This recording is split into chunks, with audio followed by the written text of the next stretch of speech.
नमस्कार, आप सबका स्वागत है आपके अपने चैनल में और आप देख रहे हैं न्यूज आप तक। तो चलिए मैं हाजिर हूँ आज के समाचारों के साथ। गरीब देशों के लिए 6.7 अरब डॉलर जरूरी, वरना दंगे और भूख से होंगी मौतें। कोरोना महामारी के खिलाफ लड़ाई में संयुक्त राष्ट्र ने गरीब देशों के लिए 6.7 अरब डॉलर जरूरी, वरना दंगे और भूख से होंगी मौतें। कोरोना महामारी के खिलाफ लड़ाई में संयुक्त राष्ट्र ने कमजोर देशों के भीतर जरूरी चीजों के लिए सरकारों, कंपनियों और अरबपतियों से 6.7 अरब डॉलर की निधि का दान करने की अपील की है। एजेंसी ने आगाह किया है कि यदि इस मदद में नाकाम रहे तो भूखमरी की वैश्विक महामारी फैलेगी और अकाल भी, दंगे व अधिक संघर्ष का दुनिया को सामना करना पड़ सकता है। संयुक्त राष्ट्र के मानवीय सहायता प्रमुख मार्क लोकाक ने कहा, 25 मार्च को संयुक्त राष्ट्र की ओर से की गई 2 अरब डॉलर की शुरुआती अपील को इसलिए बढ़ाया गया है क्योंकि आय कम होने और नौकरियां जाने की घटनाएं बढ़ गई हैं। अमेरिका में बेरोजगारी दर 14.7% हुई, 2.05 करोड़ नौकरी जाने का खतरा।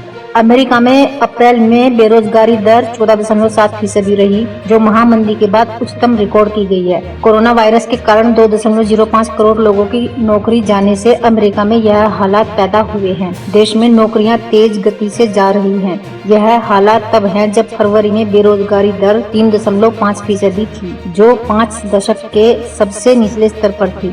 वहीं मार्च में बेरोजगारी दर 4.4% दर्ज की गई थी, लेकिन अप्रैल में हालात और जटिल हो गए।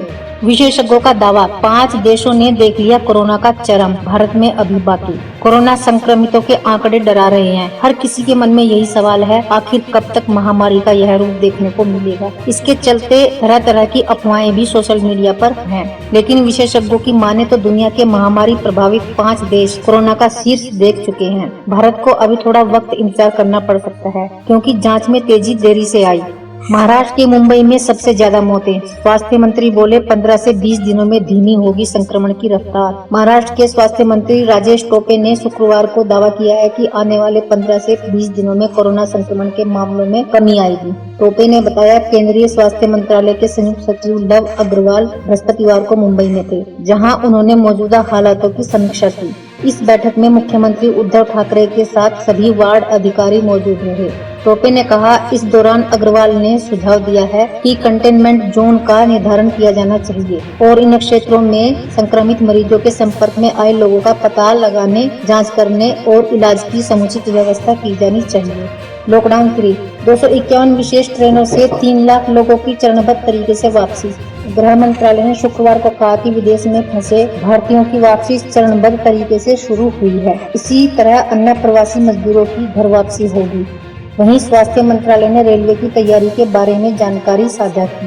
मंत्रालय ने कहा कि पहले और दूसरे चरण के मरीजों के लिए ट्रेन के 5,231 कोचों का इस्तेमाल होगा। लॉकडाउन के दौरान रेलवे ने 251 श्रमिक स्पेशल ट्रेनों से 1 मई से देश के विभिन्न हिस्सों में फंसे करीब 3 लाख से ज्यादा मजदूरों व अन्य को उनके गंतव्य स्थानों तक पहुँचाया। गृह मंत्रालय ने यह जानकारी शुक्रवार को दी। INS जलास मालदीव से भारतीयों को लाने के लिए वसूलेगा $40। वैश्विक महामारी के कारण मालदीव में फंसे भारतीयों को लाने के लिए नौसेना का युद्धपोत INS जलास पूरी तरह तैयार है। ऑपरेशन समुद्र सेतु के तहत 750 भारतीयों को उनके घर पहुंचाने के लिए शुक्रवार को मालदीव से कोच्चि के लिए जलास रवाना हो गया। भारतीय राजनयिक संजय सुधीर ने कहा कि मालदीव से करीब 2000 भारतीयों को भारत लाया जाएगा। औरंगाबाद हादसे के बाद जागी महाराष्ट्र सरकार, प्रवासी मजदूरों को घर भेजने के लिए बनेगा विशेष दस्ता। औरंगाबाद में रेल पटरी पर गहरी नींद में सोए 16 मजदूरों की मालगाड़ी से कटकर दर्दनाक मौत होने के बाद महाराष्ट्र सरकार जाग गई है। सरकार की तरफ से प्रवासी मजदूरों की सुरक्षित वापसी की तैयारी शुरू कर दी गई है। उप मुख्यमंत्री अजित पवार ने कहा कि हर हालत में मजदूरों को उनके गाँव सुरक्षित पहुँचाया जाएगा। पवार ने प्रवासी मजदूरों के लिए विशेष दस्ता बनाने की घोषणा की है। संयुक्त राष्ट्र के महासचिव गुटेरस ने चेताया, कहा महामारी ने खड़ी की घृणा की सुनामी। वैश्विक निकाय संयुक्त राष्ट्र के महासचिव एंटोनियो गुटेरस ने चेताया है कि मौजूदा हालातों ने घृणा और जेनोफोबिया, बाहरिया प्रवासी लोग की सुनामी खड़ी कर दी है। उन्होंने अपील की कि पूरी दुनिया में घृणा भाषणों को खत्म करने की पुरजोर कोशिशें होनी चाहिए। गुटेरस ने बिना किसी एक देश का नाम लिए कहा, महामारी की वजह से नफरत, जेनोफोबिया और आतंक फैलाने की एक सुनामी आ गई है। इंटरनेट से लेकर सड़कों तक हर जगह विदेशियों के खिलाफ नफरत बढ़ गई है। यहूदी विरोधी षड्यंत्र की कोशिशें और कोविड-19 से संबंधित मुस्लिम विरोधी हमले भी बढ़े हैं। उन्होंने कहा, प्रवासियों और शरणार्थियों को वायरस का स्रोत बताकर उनका तिरस्कार किया गया है और फिर उसके बाद उन्हें इलाज से वंचित रखा गया है। तो ये थे आज के समाचार। इसी के साथ आप सबसे विदा चाहूंगी और आप सबसे निवेदन है कि इस वीडियो को लाइक भी कर दें, शेयर भी कर दें और चैनल को सब्सक्राइब करना न भूलें और बेल आइकन दबाना भी न भूलें, ताकि आपको नई नई अपडेट मिलती रहे। घर पर रहिए, सुरक्षित रहिए, लॉकडाउन का पालन कीजिए। Take care.